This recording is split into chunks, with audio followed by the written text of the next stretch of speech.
The summer of 1969, the world witnessed a gruesome and chilling series of murders that would forever leave an indelible mark on society. The Manson family murders, orchestrated by the enigmatic Charles Manson, shocked the nation with their brutality and the sinister motive behind them. Embark on a journey into the dark depths of this chilling tale as we unravel the twisted minds and horrific acts that shook Los Angeles and continue to captivate audiences to this day. To understand the Manson family murders, we must first delve into the origins of the cult. Charles Manson, the leader of the Manson family, had a mesmerizing and manipulative personality that attracted numerous followers. He used psychological manipulation and mind control techniques to maintain control over his followers, whom he referred to as his family. Together, they formed a bizarre commune, living on the fringes of society, consumed by Manson's delusions and apocalyptic visions. Manson's twisted interpretation of the Beatles song Helter Skelter played a significant role in the motive behind the murders. Manson believed that the lyrics contained hidden messages predicting an impending race war, and he aimed to incite chaos by committing a series of brutal murders, framing them as part of the impending war.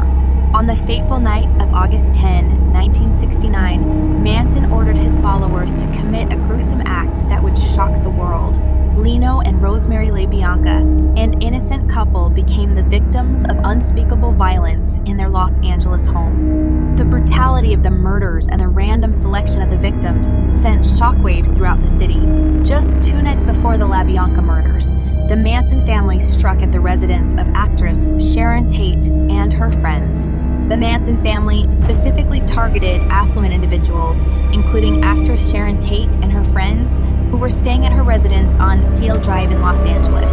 In a horrifying display of violence, Sharon Tate, who was 8 months pregnant, and 4 others were savagely murdered. The Hollywood connection and the brutality of the killings brought the case into the national spotlight. Manson saw the murders as a means to incite fear in the upper class and create an atmosphere of social unrest. The Manson family's killings were marked by extreme brutality.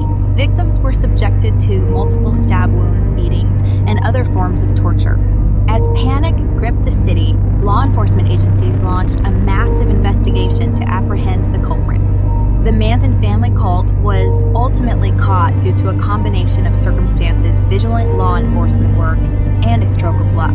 In August 1969, while investigating the murders of Sharon Tate and her friends, the police discovered stolen vehicles at the Manson family's remote ranch, known as the Span Ranch. This led to the arrest of several members, including Charles Manson, on charges of auto theft.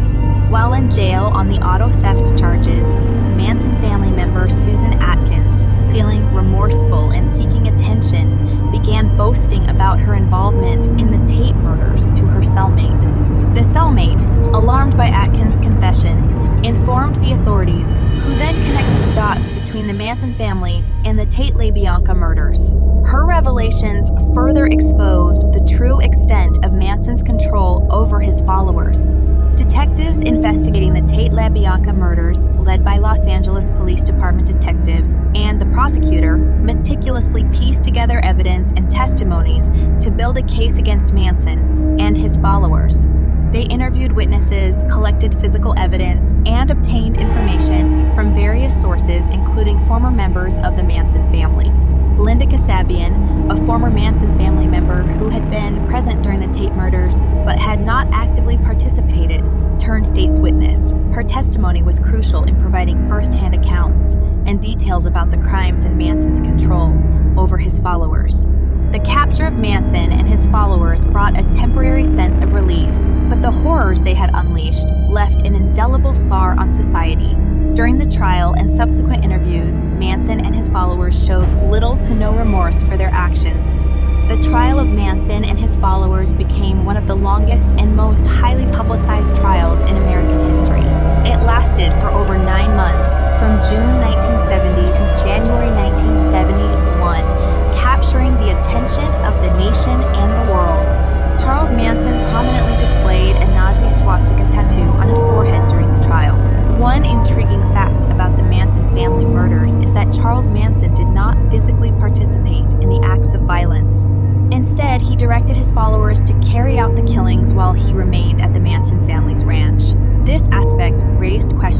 about Manson's level of direct involvement and control over the events. Manson, charismatic and manipulative, continued to exert his control over his followers even from behind bars. Initially, Charles Manson and several of his followers were sentenced to death. However, in 1972, the California Supreme Court abolished the death penalty, leading Manson's sentence to commuted to life imprisonment. Manson died in prison on November 19, 2017, at the age of 83. The twisted mind of Charles Manson and the sheer brutality of the crimes have become a chilling reminder of the depths to which human depravity can sink. The Manson family murders serve as a cautionary tale, reminding us of the vulnerability of our minds and the dangers of following blindly in the footsteps of evil.